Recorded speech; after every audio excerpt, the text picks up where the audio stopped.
सेफ्ट कपड़ों की परछाइयों में छुपी थी एक सीए उमंग से भरी हुई लड़की की कहानी। उसका सफ़र सिर्फ पेपर से भरा नहीं था, उसमें धैर्य और ताराकी का मीठा रंग भी था, जिसे सुनने वाले को गर्माहट महसूस होती थी।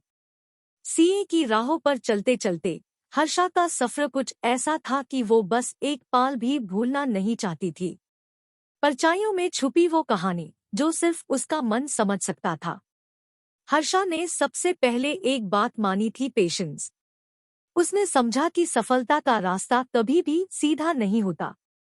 पहले साल के पेपर में फेल होने के बाद भी वो नहीं हार सकी। उसने मेहनत और सब्र का साथी बनाकर कदम उठाना शुरू किया। हर रोज उसने अपनी बुक्स को एक नई सोच से देखा। वो समझ गई कि नंबर्स और इक्वेशन से ज्यादा जरूरी था उसके अंदर का जुनून, उसका पैशन। वो समझ गई कि एग्जाम तो सिर्फ एक मौका था उसके टैलेंट को दुनिया के सामने दिखाने का। उसने अंधेरों में भी उजाला देखा। उसने समझा कि हर एग्जाम सिर्फ एक एक कदम है उसके प्रोग्रेस की तरफ। उसने नहीं हार मानी, बल्कि उस हार से सीखा और आगे बढ़ी। और फिर एक दिन आया जब उसका इंतजार खत्म हुआ।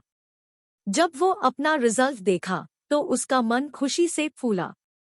परछाइयों में छुपी वो कहानी अब सबके सामने थी। हर्षा की कहानी हमें याद दिलाती है कि पेपर्स और मार्क्स से ज्यादा महत्वपूर्ण चीज़ें होती है। उसकी कहानी हमें सिखाती है कि पेशेंस, डेडिकेशन और मेहनत से हम किसी भी मुश्किल को पार कर सकते हैं। पेपर्स, पेशेंस एंड प्रोग्रेस एक ऐसी यात्रा का प्रतीक है जहां पेपर्स सिर्फ एक हिस्सा होते हैं, एक असल यात्रा होती है जिसे मेहनत और समर्पित होना रंगीन करती है।